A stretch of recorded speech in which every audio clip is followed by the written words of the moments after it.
এটা শুনে ছেলে খুব আনন্দের সাথে বলল, এটা তো খুব ভালো সুযোগ। আমার শাশুড়ি মা আমাকে যা ভালোবাসেন, তাতে 6 মাস তো কেন, 6 বছর বেড়ালেও আনন্দর মজা শেষ হবে না। নতুন শ্বশুর বাড়ি থেকে ঘুরে ছেলে বাড়িতে ফিরল। মা জিজ্ঞাসা করলো, বাবা শ্বশুর বাড়ি তোমার কেমন লাগলো? ছেলে বলল, ভালো মা। মা তখন আবার জিজ্ঞাসা করলেন, শ্বশুর বাড়ির সবাই তোমাকে কেমন আদর যত্ন করলো? ছেলে তখন বলল, সেটা বললে তো তুমি আবার রাগ করবে। মা তখন বলল, না বাবা, রাগ করব কেন, বলো কেমন আদর যত্ন করলো? ছেলে তখন বলল, আমার শাশুড়ি তোমার থেকে অনেক বেশি ভালোবাসে।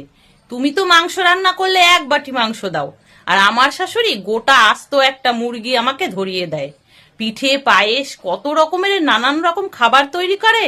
যখন খেতে বসি তখন উনি পাশে বসে পাখা দিয়ে আমাকে বাতাস করেন। এক কথায় তোমার থেকে অনেক বেশি ভালোবাসে। আমাকে তো কিছুতেই আসতে দিচ্ছিলেন না, বলছিলেন আর কটা দিন থেকে যাও। আমি তো জোর করে চলে এলাম। আসার সময় যত দূর আমাদের দেখা যায় উনি তাকিয়েছিলেন। ছেলের কথা শুনে মা কিছুক্ষণ চুপ করে রইলেন। মনে কষ্ট পেলেও মুখে হাসি নিয়ে বললেন, বাবা তোমার শাশুড়ির মতো এত ভালোবাসতে আমি শিখিনি। আমার একটা কথা তুই রাখবি? ছেলে বলল, হ্যাঁ বলো মা। মা তখন বলল, তুই আবার শ্বশুর বাড়ি চলে যা।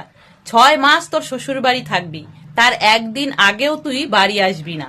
এটা শুনে ছেলে খুব আনন্দের সাথে বলল, এটা তো খুব ভালো সুযোগ। আমার শাশুড়ি মা আমাকে যা ভালোবাসেন, তাতে 6 মাস তো কেন, 6 বছর বেড়ালেও আনন্দর মজা শেষ হবে না। মা তখন বললেন, আচ্ছা বাবা, তাহলে তুই শ্বশুর বাড়ি 6 মাস আবার বেরিয়ে আয়। ছেলে বউকে নিয়ে আবার শ্বশুর বাড়ি বেড়াতে গেল। শাশুড়ি মা জামাইকে দেখে তো একেবারে অবাক। বললেন, কি বাবাজি, তুমি বাড়িতে গেলে না? জামাই তখন বলল, গিয়েছিলাম তো শাশুড়ি মা, আপনার কথা ভীষণ মনে পড়ছিল, তাই আবার চলে এলাম। শাশুড়ি মা একগাল হেসে বলল, তা বাবা তুমি ভালো করেছো, যাও ঘরে গিয়ে বসো। শ্বশুর মশাই বাড়ি ফিরে দেখলেন জামাই বাড়িতে। তিনি তখন তার স্ত্রীর কাছে বললেন, কি গো, তোমার জামাই বাড়ি গেল না? শাশুড়ি তখন বলল, গিয়েছিল তো, আমার কথা ভীষণ মনে পড়ছিল তো, তাই নাকি আবার ফিরে এসেছে। শ্বশুর মশাই শুনে বলেন, কেমন বিয়াক্কেলে জামাই, 1 সপ্তাহ বেরিয়ে এই সকালে গেল, আবার বিকেল হতে না হতেই ফিরে এলো। শাশুড়ি মা বললেন, আরে তুমি চুপ করো, জামাই সব শুনে নেবে। জামাই বেচারা কিন্তু সবই শুনে নিল। সে তখন মনে মনে ভাবলো যে এইটুক সময়ের ভিতরেই এত পরিবর্তন, কি আর করা যাবে, 6 মাস তো আমাকে এখানেই থাকা লাগবে। জামাই শ্বশুর বাড়িতে থাকতে লাগলো।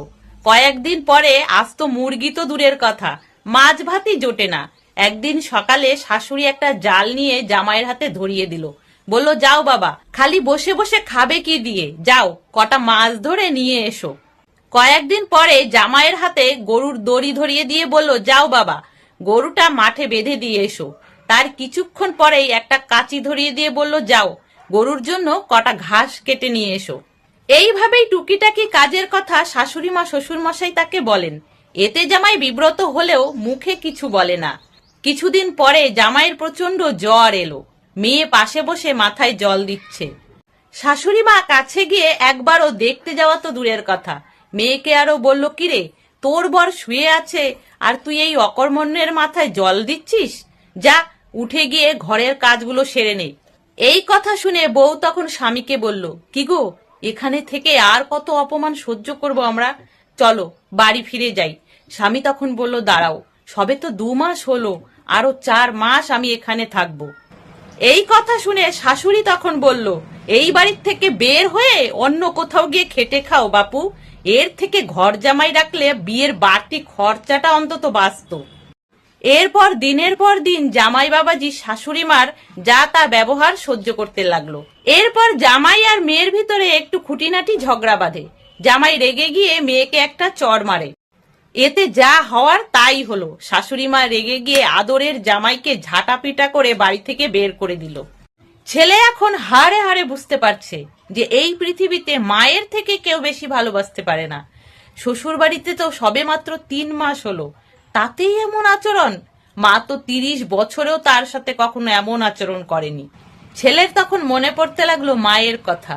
তার যখন জ্বর হতো বা কোনো অসুখ হতো, মা তখন সারা রাত তার পাশে বসে থাকতো, কেঁদে কেঁদে ঠাকুরের কাছে প্রার্থনা করত তার মঙ্গল কামনায়। এরপর ছেলে বাড়ি ফিরে গেল। বাড়ি ফিরে সোজা আগে মায়ের 2 পা জড়িয়ে ধরে বলল, মাগো, মায়ের মতো এই পৃথিবীতে কেউ ভালোবাসতে পারে না। তুমি আমাকে মাফ করে দাও, আমি তোমার মনে অনেক বড় কষ্ট দিয়ে ফেলেছি। এই গল্পের থেকে আমরা এই শিক্ষা পাই যে কিছু সময়ের জন্য অতিথি হলে তার খাতির তো সবাই করতে পারে, কিন্তু সারা জীবনের জন্য নিঃস্বার্থ খাতির ভালোবাসা একমাত্র বাবা মাই করতে পারে, আর কেউ নয়। তাহলে বন্ধুরা, এই ছোট্ট গল্পটা তোমাদের কেমন লাগলো অবশ্যই জানিও। সকলে ভালো থেকো, সুস্থ থেকো।